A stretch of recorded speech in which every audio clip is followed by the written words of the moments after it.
उन्नति सहायक अभियंता 8.33% कोटे में होनी है और जो अवर अभियंता संवर्ग के सहायक अभियंता हैं उनकी प्रोन्नति अधिशासी अभियंताओं के पद पर होनी है जो पद रिक्त है, सालों से रिक्त। इसके अलावा जो 30/9/2005 तक सदस्य पूरे कॉर्पोरेशन में आए हैं उनको जीपीएफ का लाभ जो मिलना है पुरानी पेंशन का, वो भी हमारी मुख्य मांग है कि उनको ईपीएफ की जगह जीपीएफ की सुविधा अनुमन्य की जाए।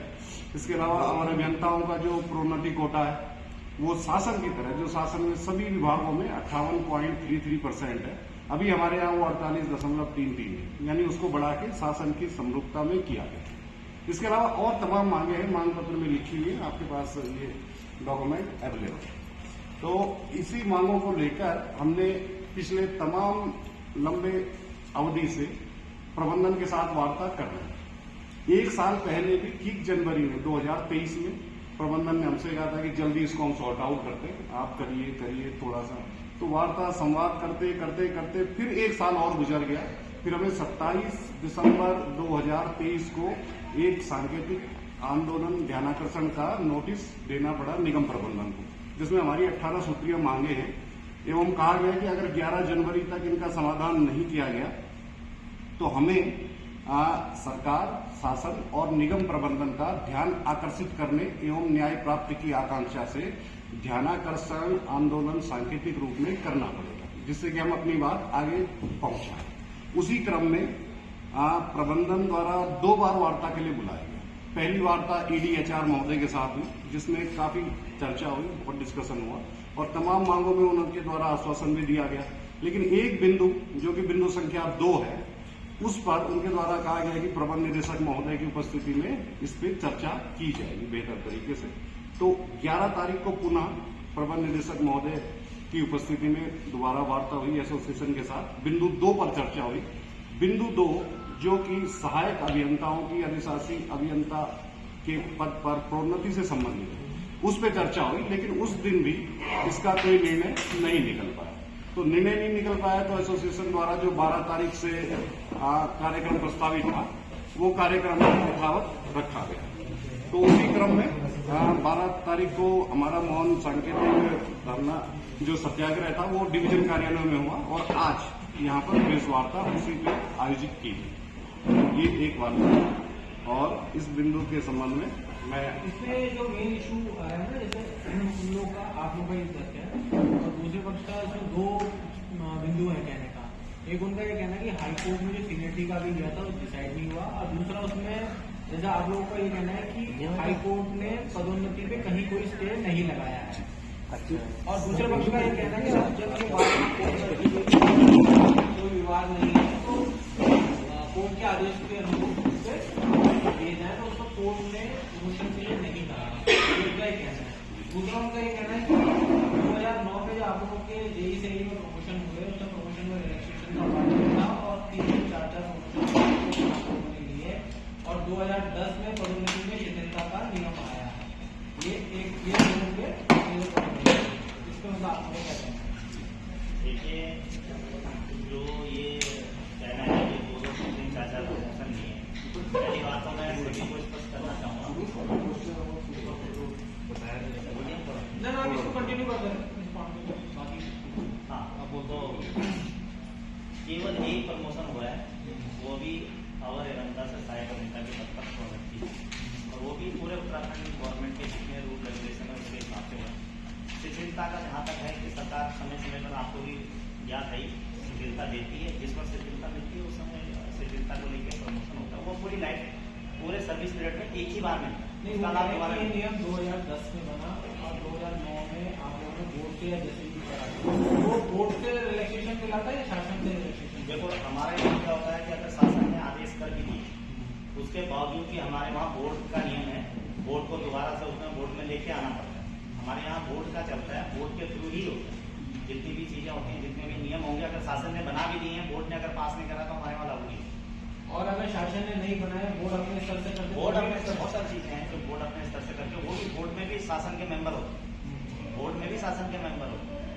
तो वो रिलैक्सेशन उस टाइम आप लोगों को बोर्ड के थ्रू मिला? वो केवल हमें नहीं मिला, सबको मिला। नहीं मतलब सभी कैडर्स को मिला। हाँ, मतलब चीफ कैडर की आप बात कर रहे हैं, उनको भी मिला।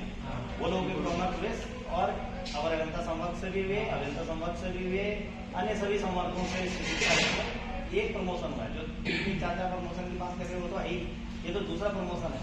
और जो कोर्ट वाला वो जो कह रहे हैं कि कोर्ट ने कहीं भी अधिकारी प्रमोशन कर दिया है या कोर्ट के आदेश के अधीन, देखो माननीय उच्च न्यायालय के आदेशों का हम पालन करते हैं, एक व्यक्ति सभी पालन करते हैं, उसकी अवहेलना हम कोई भी नहीं कर रहे हैं। जो बात आ रही है कि कोर्ट ने ऐसा नहीं कहा, कोर्ट ने कहीं पर भी इसमें स्टे नहीं दिया है। पहले हमारे मैनेजमेंट ने ये कहा था हमारे पास सीनियरिटी लिस्ट नहीं है, बंद लिफाफे में माननीय उच्च न्यायालय में के समकक्ष वो रखी गई है, वो खुली नहीं, वो हमारे पास अवेलेबल नहीं। फिर कोर्ट के आदेश पर ही सीनियरिटी लिस्ट बनाने के लिए निगम को कहा गया और निगम ने एक सीनियरिटी लिस्ट बना के जारी कोर्ट में जमा करी, सबमिट करी और उसी सीनियरिटी लिस्ट पे जो खुद निगम ने बनाई, अब वो हमारे हिसाब से सही है या नहीं है या उनके हिसाब से सही नहीं है, वो कोर्ट में लंबित है, इससे हम उस पर कुछ नहीं कह सकते। लेकिन कोर्ट के प्रतिबंधाधीन उसमें प्रोन्नति कर दी जाए। मैं कोर्ट के ऑर्डर से कोट कर रहा हूँ 26 Neither the pendency of writ petition nor the interim order passed will stand in the way of the petitioner carrying out promotion to the post of executive engineer in terms of the seniority list, which was given before the public service tribunal. We are making clear that promotion will be subject to the result of the writ petition. We further make a condition that in case some promotion are made, the condition that the promotion will be subject to the decision of the writ petition. तो 26/18 ये page number क्या है उसका? ये 26/4/18 का निर्णय है, उसकी कॉपी आपको इसमें मिल जाएगी, आपको कॉपी दे देंगे। इसमें न्यायालय ने ये वाला पार्ट जी, इसमें स्पष्ट आदेश है कि ये जो याचिका 579/2017 चल रही है, इसके अंतिम निर्णय के प्रतिबंधाधीन आप प्रोन्नति करें और उसमें लिखें जरूर ऑर्डर में कि जो भी इसका अंतिम निर्णय होगा उसी के अनुसार इस पर फाइनल वो दिया जाए। तो ये एक तरीके का निर्णय कि आप इसको आगे बढ़ाएं, न रोकें। जो भी इसका निर्णय होगा वो तो जैसे न्यायालय की प्रक्रिया होती है उसी के अनुसार होगा, लेकिन आप प्रोन्नति कर, ये एक तरीके का आदेश है जिसको निगम प्रबंधन नहीं मानता। निगम प्रभारी व्यवस्था पे आपका क्या है? अब जी जो आपने रिपोर्ट किया है, इसमें इन्होंने 16/5/2018 को 5 लोगों का प्रमोशन भी किया था। ये ऑर्डर में कॉपी 16/5/2018 को इसी को कोट करते हुए इसकी कॉपी में भी आपको दूंगा। 16/5/2018 को 5 असिस्टेंट इंजीनियर को एग्जीक्यूटिव इंजीनियर बनाया गया है, इसी को कोट करते हुए जब हमारा नाम आ रहा है तो ये इसको मान लीजिए। इसकी मैं कॉपी आपको दूंगा। 16/5/2018 को 13/4 करके ऑर्डर नंबर है, इससे 5 असिस्टेंट इंजीनियर को एग्जीक्यूटिव इंजीनियर बदल दिया गया है। और जो प्रभारी इन्होंने बीच में कुछ बनाए हैं? जी हमारे यहाँ करीब 30 सीटें तो बहुत पहले से खाली है, कुछ सीटें उसके बाद खाली हो गई है, तो कितनी है एक्शन की इसका जो वेरिएंट है? 35+ सीटें, 35+ सीटें इस समय खाली। वैसे प्रभारी कितने बनाए?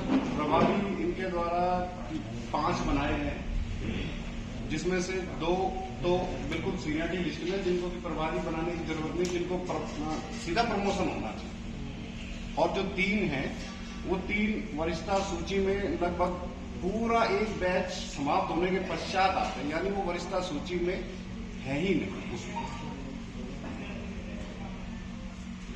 35 लोगों के प्रमोशन होने, उनका नंबर 50वां जी 50 के बाद ही आता है। बिल्कुल मतलब वो काफी जूनियर हैं। और जो आप माननीय न्यायालय का एक आदेश और है 28 मार्च 2022 का, याचिका संख्या 122 याचिका संख्या 132 है 132/2022। ये जो आपके पास है इसमें सारा लिखा हुआ है। इसमें न्यायालय ने ये कहा है कि भाई ये एक सेटल्ड पोजीशन है लॉ में कि जब भी अगर हायर पोस्ट का प्रभार दिया जाता है तो वो इंटरसी सीनियरिटी जो आपसी होती है उसका ध्यान रखा जाता है कि जो वरिष्ठ होता है कार्मिक उसी को उनका प्रभार दिया जाता है, ये एक व्यवस्था है। इसीलिए यहाँ पर जो भी आपकी सीनियरिटी लिस्ट है, क्योंकि आपकी लिस्ट पे कार्यक्रम आगे चल रहा है न्यायालय में, तो लिहाजा आपके पास जो सीनियरिटी लिस्ट जिसपे आप डिस्प्यूट कर रहे हैं उससे पहले जो खर्च करनी थी, भाई जो आपने जमा करी वो तो ठीक है, अभी तो उस पर चल रहा है, लेकिन उससे पहले आपके पास जो रही होगी लास्ट सूची, उसके अनुसार आप वरिष्ठता से अगर आप प्रभार देना चाह रहे हैं तो उसके अनुसार आप उसको दे दें।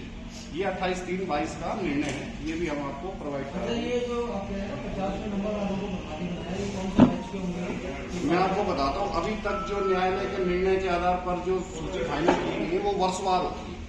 तो मैं बता दूं कि 2007-8 जो बैच था उसकी तो उन्होंने फाइनल करी और सबमिट कर दी न्यायालय 2007-8। उसके बाद जो दूसरी बनाई वो वर्ष 2008-9 के लिए बनाई। 2008-9 के भी बनाने के पश्चात इन्होंने न्यायालय के आदेश के अनुसार जमा कर दी। ठीक हो गया। तो ये हो गए 7-8 और 8-9। इनमें से जो प्रभार दिया गया, जो 3 लोग आप कह रहे हैं, वो ना तो 7-8 की इनकी बनाई सूची में है, ना 8-9 की सूची में है। ठीक, वो उसके बाद जो सूची बनेगी कहीं उसको बनेंगे नहीं, जो अभी बनी नहीं, जो बनेगी शायद वहां पर कहीं जैसा वो निर्धारित करेंगे वैसा होगा, लेकिन इनमें नहीं। तो अगर प्रभार दिया जाना चाहिए था तो इसमें वरिष्ठता क्रम को ध्यान में रखते हुए दिया जाना चाहिए। तो वो इन 8-9 और 7-8 की सूची में शामिल नहीं।